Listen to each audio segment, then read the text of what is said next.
In 2010, when I won, I got told like 15 minutes before, the returning officer passed by and said, "You've done it."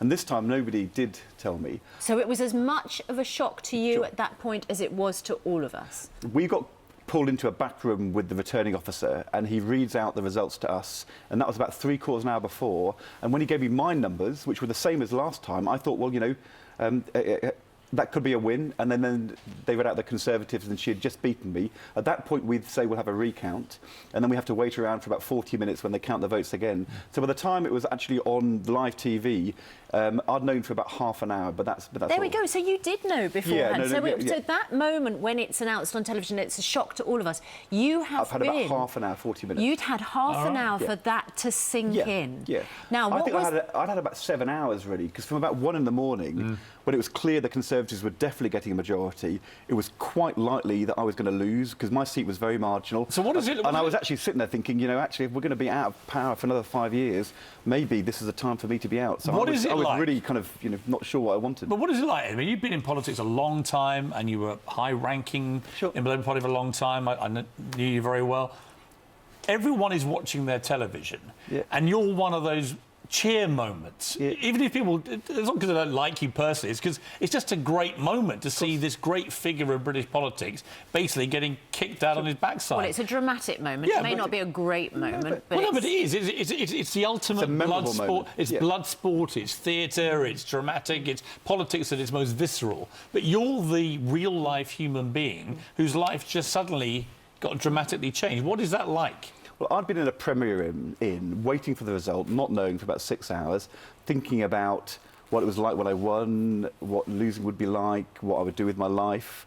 And I was actually feeling, by that point, quite reflective. And so, you know, I remembered back to the day I won, and was standing with Andrea Jenkins, who had just won, and thought, and I said to her just before, you know, I think it's really important you remember this moment. It will never happen to you again. And I just wanted to be, I was actually feeling really reflective, quite calm, having no idea what was going to happen next, but I wasn't sort of in anguish. And, you know, I knew there'd be people out there cheering, but I also knew there'd be loads of people who'd be upset, and I was probably more upset for the people who'd be upset than I was happy for the people who were cheering, if you know what I mean. There's so much to get through with you, but I want to talk about something which a lot of people don't realise you suffer from, or maybe suffer is the wrong word, actually. But you, a couple of years ago, you were very honest about the fact that you have a stammer. Something that you hadn't even realised until you started doing a lot of public speaking, and you felt like there was a block on what you were saying. And I think your dad said to you, didn't he? I think you've got the same thing as me. But he didn't know what it was. And how did you work out what it was, deal with what it was?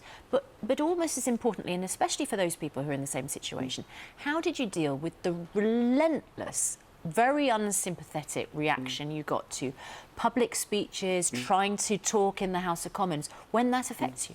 Well, a really important moment happened on this very sofa, because 5 years before I became an MP, I didn't know what it was, but I knew sometimes things went wrong.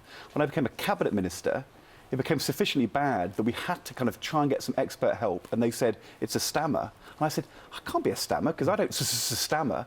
They said, no, it's not that kind of stammer, it's a block. It's a thing where every now and then you just can't get your words out.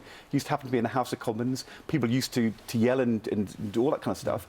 I went through a process for 2 years where I was working out how to deal with it, get my head in the right place, learn some techniques, and they kept saying, the experts, you've got to be public. If you talk about it publicly, one, they'll understand, but it'll take the pressure off you. And it was finally, I sat on this sofa with Michael Palin, the actor, and a lad from who stammers, and we talked about it for the first time, and I came out thinking, oh my gosh, what have I just done? But it was actually like a weight being lifted. And from then on, I've always talked about it because it helps me, and hopefully it helps people who are watching the programme. There's hundreds of thousands of people who do stammer. Quite often people never talk to each other, to their family about it. People keep it bottled up, but that's what makes it harder. If you actually open up, then you can end up making speeches. I've not had a stammer, but I have had moments where my mouth has been completely frozen at what I'm watching, and one of those came the other night watching you dancing on national television. I mean, you take dad dancing to a whole new low level. Thank you.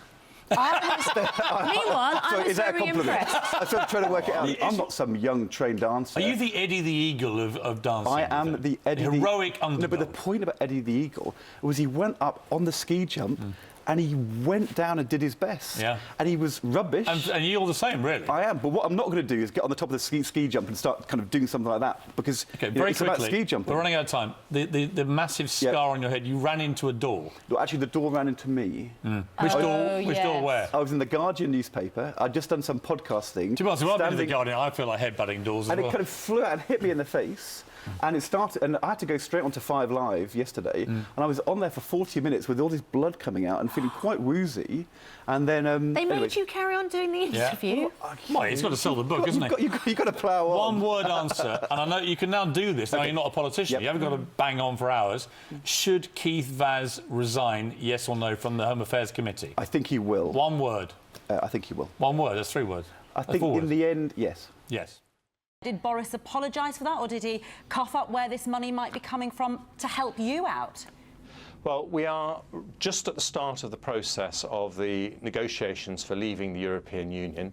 Obviously, will it help the NHS? I mean, did Boris apologise to you for making that pledge?